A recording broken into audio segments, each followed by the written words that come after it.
কিছু কিছু মানুষ দেখবেন যে আপনার আমাদের একটা গল্প আছে, তাহলে ছেলে তো পড়াশোনায় ভালো, বলে যে পড়াশোনায় ভালো হলে পাশ করবে না।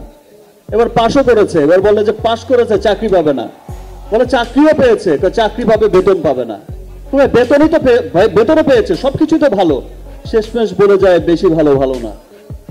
তো কিছু মানুষ আছে তারা কথা বলেই যাবে, তারা বলেই যায় এটাই হবে না ওটাই হবে না। কোটা আন্দোলন নিয়ে প্রতিবাদ করায় এবার বিপাকে পড়েছেন সুপারস্টার শাকিব খান। গতকাল রাতে জরুরি সংবাদ সম্মেলনে সুপারস্টার শাকিব খান বলেন, আমি প্রায় 2 যুগ ধরে এদেশের মানুষের বিনোদনের জন্য কাজ করে আসছি।